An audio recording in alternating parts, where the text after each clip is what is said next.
So learn how to stop talking yourself out of things that you don't want to do when it comes to your health and well-being. You see, we have to learn how to start being more vigilant when it comes to our well-being. And so you've heard me use this term before, which is true self-care.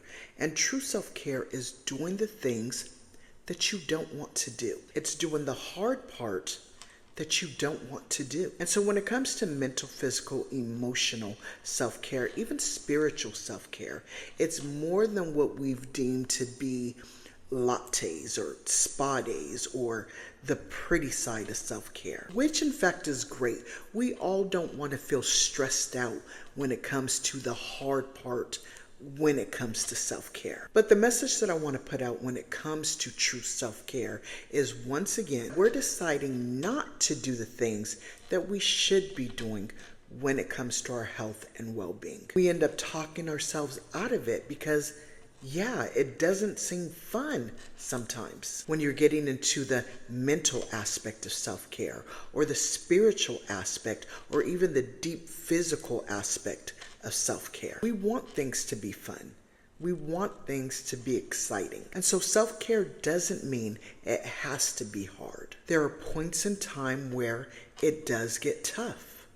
It does. But the breakthrough, when you consistently challenge those obstacles when it comes to perhaps physical self-care, and you're looking to lose weight, or even mental self-care, where you're trying to get clarity on why a certain situation seems to be a consistent cycle in your life. And so here's a helpful technique that you can do in order to stop that negative chatter in your head from convincing you not to do what you already don't want to do. And so this is called the 5-second rule.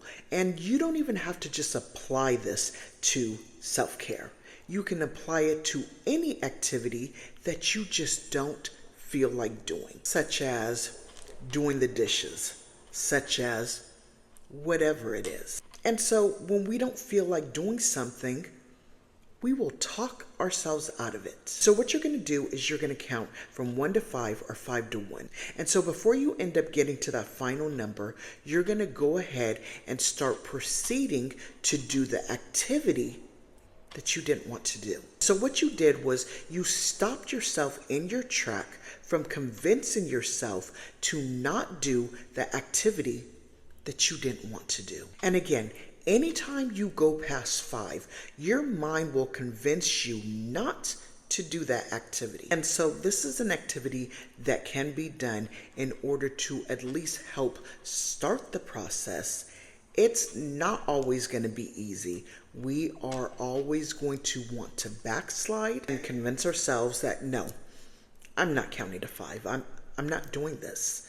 I'm not doing whatever activity that I don't want to do. And so what I'm saying is, it's at least about starting the process, making that a consistent habit in your life to where the next time you'll say, you know what, I don't feel like taking a shower.